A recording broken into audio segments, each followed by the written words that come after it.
what's shakin' bacons? Today I thought we would do something new, and this is just going to be a very quick take on a TV show. So you've probably noticed by the title alone that I'm going to be talking about Matt Groenig's new TV show, Disenchantment. And I say TV show, it's really a show that he made for Netflix. And I'm going to make a note to you guys real quick right here that I'm not going to give away any spoilers. If you haven't seen the series and you haven't heard anything about it yet, I'm not going to give anything away. Similar to Futurama and The Simpsons, it's the same animation style. It's definitely the trademark Matt Groenig humor. The question is this good or not? Should you bother watching it? Should you take the time to watch it? Is it as good as Futurama or The Simpsons? Now, I'm going to be very real with you. I really, really love Futurama. I've watched the Futurama series a couple times now. I enjoy and appreciate The Simpsons for what it is. I'm not as into it as I am into Futurama, because you guys should know by now, if you are familiar with my channel, that I am really, really big on science fiction. I'm a huge sci-fi person. I love stories in a futuristic setting. I was not sure that I would be able to get into this show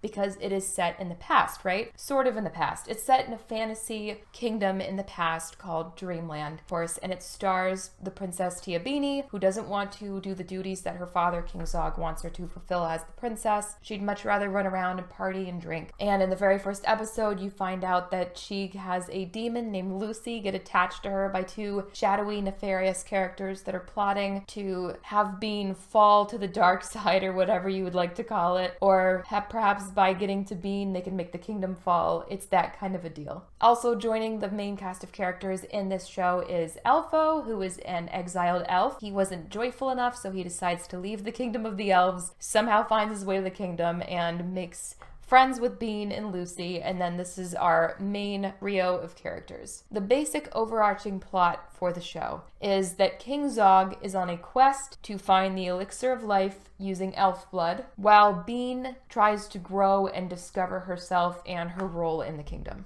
Or, if you prefer the summary on IMDb, allow me to read it for you. The medieval misadventures of a hard-drinking princess, her feisty elf, and her personal demon.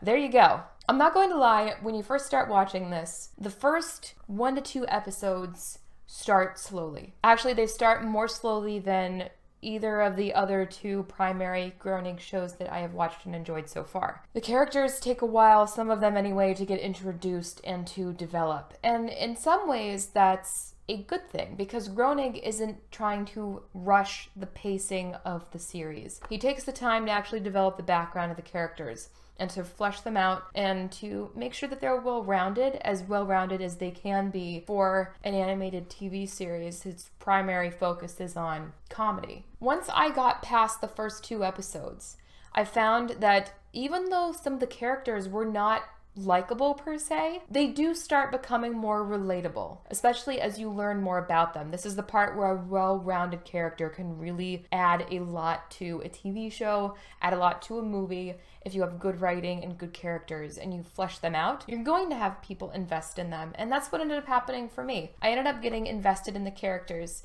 not just Bean and the little demon Lucy or Elfo. All of the background characters are developed. And in classic Groenig style, they're all quirky and they have their own thing going on. Like, there's this one guy from Dankmeyer, it's a neighboring kingdom, that is named Chaz, and he just shows up all over the place randomly for like no rational reason. But Chaz is there. And it's funny because you recognize Chaz and you're like, oh my god, it's freaking Chaz again. And that's part of the charm of having a fun cast like that. The voice acting is also great in this. Abby Jacobson as Bean, the first few episodes, I felt like she was not yet hitting her stride, but she gets there. I have to say, she was the only person that I had some issues with in terms of the quality of the voice acting initially. But like I said, I think she kind of relaxed into the role and grew into it, and she did a very good job as Bean. And Bean is one of the characters, as the main character, interestingly, that I honestly don't think is a likable character. However, as I mentioned, that's not necessary, because you invest in her as a character, and even if she's not likable, you end up rooting for her, and you're excited to see what happens and how she develops. Her 2 companions are interesting. They take a large role in the series. Unfortunately, I think that the character of Lucy the Demon, while very humorously voiced by Eric Andre, and who had some very funny moments, is not fulfilling the reputation that they build up for it as a demon character in the opening episode. In that regard, I was kind of let down. I'm hoping that there will be further development of Lucy the demon as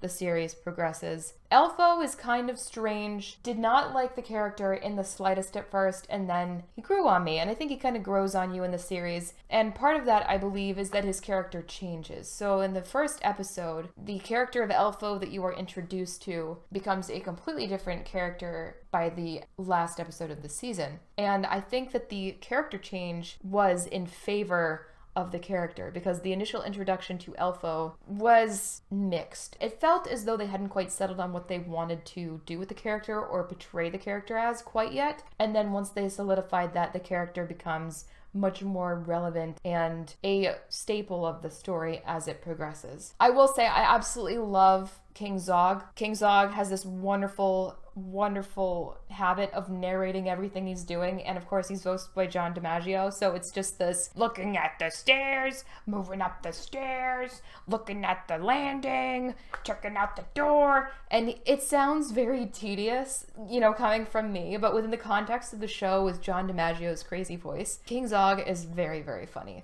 and he's absolutely outrageous. He fulfills all of the wonderful stereotypes that you would expect from a crazy king in a medieval setting, in a fantasy medieval setting. And his Queen Una, as a Dankmire queen, is not even a human technically. She's a Dankmire, like, reptile type amphibian hybrid. And I love Queen Una. There's the scene where she kind of goes crazy and she's like suckering in a circle, all wigged out and hyper, and I just couldn't stop laughing because she's such an interesting character, and I feel like we don't get enough fun characters like that. There's not enough exploration or imagination sometimes, and it's fun to see Groenig really explore the different types of characters and then mock their tropes and their stereotypes within this series. And there is a lot of genuinely funny moments, just like with the queen freaking out and getting hyper in a circle. For example, there's a moment where they have to send someone to a dungeon. I don't remember if they said the dungeon's full or if they couldn't get to it, but they couldn't get to the dungeon, so instead they had to store the character in the cheese room.